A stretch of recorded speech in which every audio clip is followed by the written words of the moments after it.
Where the is Kash Patel, bro? Oh, they're coming out. Right on cue, baby. Let's go. You're about to see the worst press conference. I'm telling you right now, Kash Patel, incapable of sticking to a script, utterly incapable of coming across as a sincere person. It is about to get crazy in here. Who knows what kind of information is going to come out of this press conference? Kash Hi, everybody. Patel, thank you for baby. being here today. My name is Hillary Kellner. I am the Communications Director for the Utah Department of Public Safety. This evening, we have FBI Director Patel. Our takeaway from this is going to be like, did Kash Patel do this? Because the way he's talking about it is like so suspicious. Lieutenant Governor Deidre Henderson and Commissioner Anderson, as well as, I'm so sorry, Commissioner Bo Mason, as well as some local partners here present with us today. Governor, we'll kick it off. Ladies and gentlemen, thank you for joining us here tonight. We appreciate the media and the partnership we have with you in helping us to get information out to the public so that we can catch this assassin and hold him accountable.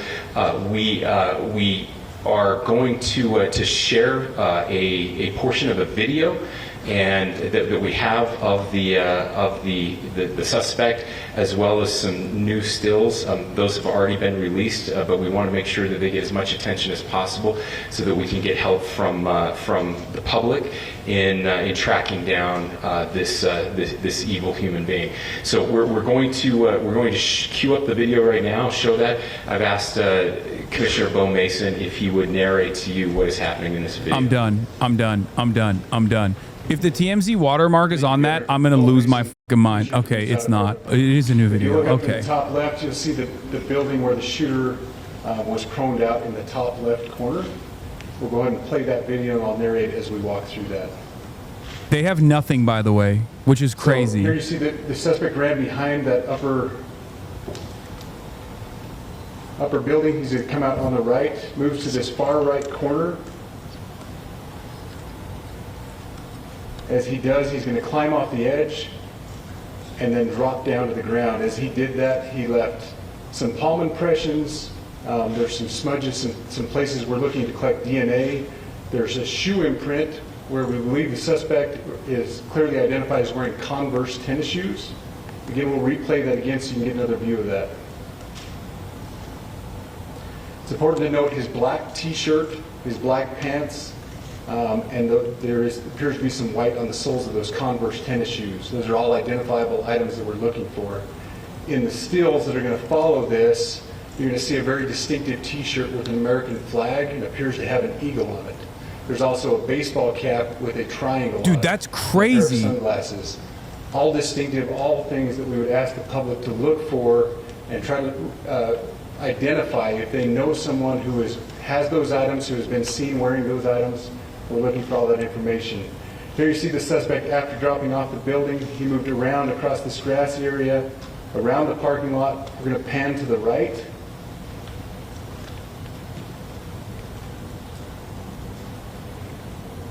Bro just walked away like Ezio, bro. This is After he Assassin's crosses the street, Creed. this is where he moves over into No the fall wooded area. damage. This is the video evidence that we utilize to track his movements. Bro, that's and to locate okay. that Okay, firearm look. in that wooded I know area following the discovery shooter of the profile suspect. made it seem like he's like some young possible groiper, but I mean, this dude, I mentioned these have been enhanced. he looks skilled, These are man. slightly different from what Am I we crazy? introduced earlier. Please pay close attention to the T-shirt. Like I said, very distinctive with that American flag and that eagle. The hat with the triangle and the sunglasses. If you go to the next picture, please. Oh, what the f are they gonna Backpack leak? as well. All identifying features that we're hoping the public can help us identify and lead us to this suspect. Next picture. And again, there's a better picture of the hat with that triangle logo, and again the T-shirt, blue jeans, and you get a good look at those Converse tennis shoes as well. We have pushed these out. We'll continue to push these out, and we just ask for the public's cooperation through the public. The tips that have been coming in are what are giving us our next leads and enabling us to continue to further this investigation. We've had great cooperation from the public. And we're continuing to ask for that as we move forward. Thank you. The suspicion is the rifle was in his bag, and it was put together on the spot. Mason, I want to thank Director Patel and his team. It's great to have them on the ground with us tonight. We've had several briefings, and he's had an opportunity to walk the crime scene. We appreciate our local law enforcement here. Again, we have Mike Smith, who is the county sheriff here. We have all of our local chiefs of police that are here as well, all working hand in hand with the state and with the FBI as we move forward with this investigation. Now, bro, there's got to be a mother out there that's like, that's my son. You know what I mean? There's got to be a parent out there that's like, well, my son hasn't been around all day. What's going on? I do want to share a couple. You know what I mean? Like, what the? We cannot do our job without the public's help right now. The public has answered our call for action. So far, we've received more than 7,000 leads and tips. I would just note that the FBI hasn't received this many digital media tips from the public since the Boston Marathon bombing. This case also highlights the dedication of our law enforcement community. We have 20 federal, state, and local law enforcement partners that are working shoulder to shoulder to find the person who committed this horrific crime. With their support, we've completed nearly 200 interviews. As you're aware, as has already been reported, the FBI is offering a $100,000 reward for information leading to the identification and arrest of the person responsible for the murder of Charlie Kirk. They got nothing, dude. This is terrible. We also continue to implore the public to support this investigation and come forward with any information. We are truly hopeful that this video and new photos will lead to even more tips. We are processing. We have an incredible team, a state and federal team working together to process those tips. We are going out in tandem to interview any potential person of interest or suspects. But we need, again, we need as much help as we can possibly get. Any videos or photos that you might have, the public, should be submitted to our digital media tip line, which is www.fbi.gov/Utah Valley shooting, all lowercase.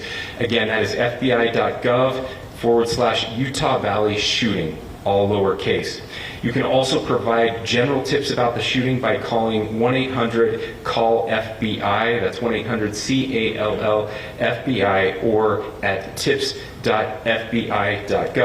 This is, I would just say, this is not just a local matter here in Utah. We have people all over the country that are helping to bring this perpetrator to justice for Charlie Kirk and his family.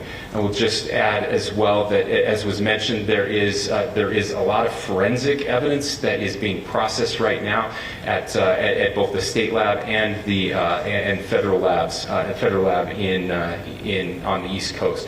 So we are working in tandem together.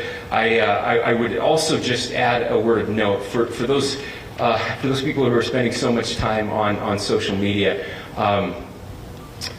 I think Charlie said it best, that when things get bad, we should put our phones down and spend a little time with our families.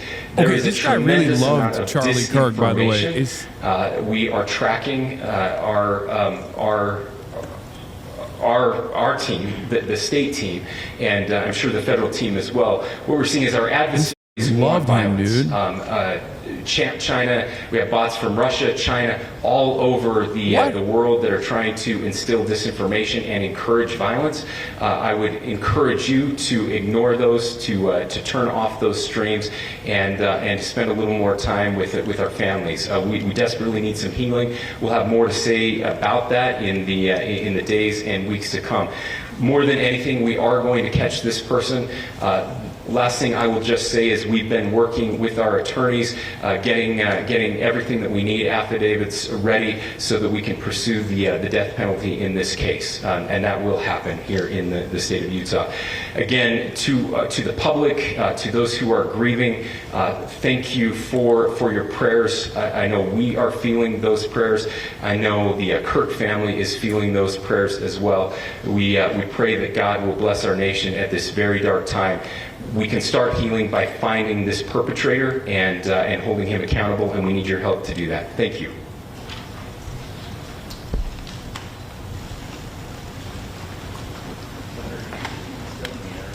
Wait, nothing from... That's it? That's it? No cash money? No cash money? Dude, bro, they knew if they had Cash Money Patel on there, people would be like, okay, you did it, right? Like, why are you being so weird and finicky? But it is alarming that this is the only new revelation we got from this. It's nothing. It's literally nothing. They gave us nothing. They know less than we do, man. What the fuck's going on? They know as much as the guy who was using Grok to artificially enhance the images that they released earlier. They're probably being careful and don't want the killer to know if they know more. Very common in investigations. Yeah, very common in investigations when you go, hey, we're right at the precipice of apprehension, but please, we are begging you to send us any information you have because we don't know American public, save us. The fact that the FBI is so hamstrung now that they can't find the guy who shot their friend does not bode well for everyone who is not their friend. Incompetency. Yeah, what the man? No, that's what I was thinking too. It's like, dude. This puts the conversations that I've had with federal law enforcement in the aftermath of receiving like what they consider to be credible death threats in a totally different light. It makes so much more sense. They'll just have like a Discord printout of a screenshot and they'll be like, hey, this seems like I just these guys are useless, man. What is happening? I thought that they were just like around. I thought that they were around like they're just, trying to do like busy work or something. It turns out that is how it works in the background. All of the billions of dollars of television was just to make us think that there's like brilliant dudes back there, like, a team of lawyers. Like this is because that's what the FBI is, right? Like CIA's the criminals, FBI is supposed to be like a bunch of suits, bunch of lawyers, and they just get together and they investigate, they're diligent investigators. Turns out that's just movies, man. They just straight up are like, I don't know. You'll be like, where is the guy? You don't have anything on him? You don't have anything on him because this is the guy who killed your friend. This is the guy who killed your friend. And you're over here talking about like, as Charlie Kirk would want us to put our phones down and touch grass. It's like, no, man, keep the phones up. Keep dialing. Do something. What the You made this a big deal. Okay. And in some ways, especially once again, too close to the issue for myself. Okay. I am too close to the issue. So for me, I'm like, what is happening here? There's just no punishments. There's no penalties. There's no investigation. What's going on here? What the Not even a little bit? Turns out when people don't like you, they don't want to help you. Brother, if you think the current FBI, who is led by a right-wing podcaster who knows Charlie Kirk personally, doesn't like Charlie Kirk, I don't know what to tell you. What is shocking about this is like, this is a government run by podcasters and they killed a podcaster. This is a government run by right-wing podcasters. And this dude shot a right-wing podcaster and killed him. So even if they didn't personally like Charlie Kirk all that much, or maybe they had like a disagreement or something, I feel like they would at least out of, ensuring that this doesn't happen to them as, brothers in bond, other podcasters, they probably, I assume they would be demonstrating a level of competence beyond what they're doing currently. Not good. Bo Mason, the head of Utah's public safety, told NBC tonight the authorities have no idea about the identity and location of Charlie Kirk's killer. A remarkable definitive statement. This clip just aired on Psaki briefing on MSNBC. What? Okay, this also kind of makes me feel like this is like an inside job or something. Like this is, no. May be close by or still in Utah. We have no idea. We're exploring leads for individuals out of state. And this man said, we know you can't reveal too much, but what can you reveal? And the dude said, we don't know anything. We don't know anything at all. I don't know if it's a guy or a girl. I don't know what state he's in. I think we found his gun, but it could be somebody else's gun. Really, it's Utah. There's a lot of guns around. Why would they reveal anything? What are you talking about? Have you guys never watched like a manhunt, like a high profile manhunt before? Is this your first interaction with law enforcement? Dude, they literally apprehended not one, but two random people, okay? Like in the immediate aftermath. This wasn't like a murder that took place in a quiet neighborhood far away from prying eyes. Like this was a public event at a college campus where there are a ton of cameras and a ton of people filming the event. Do you understand? Like with Luigi Mangione, They went nutty mode, okay? They put the island on lockdown. They put New York City, Manhattan on lockdown instantly. No one in, no one out. He still got away, and they still were incompetent in the process, but at least like it seemed like there was a ton more effort and ton more competence. Individuals that live close by, we literally have persons of interest, tips coming in on the tip line that are spanning far and wide. He instantly unscrewed that barrel of the rifle. Yeah, it has to be halved when he's jumping off that roof, correct? What's in his arms on the ground when he Assassin's Creed walking? Yeah, it looked like he just disassembled it. He assembled it when he got up, and then he disassembled it and then put it in his backpack. But then it doesn't make sense because he like trashed it later, right? Because they found the gun, and I think they found the gun assembled, or at least that's what they made it seem like. So that doesn't make a lot of sense either. So what, like he disassembled the gun and then assembled it again only to trash it? That also doesn't make sense.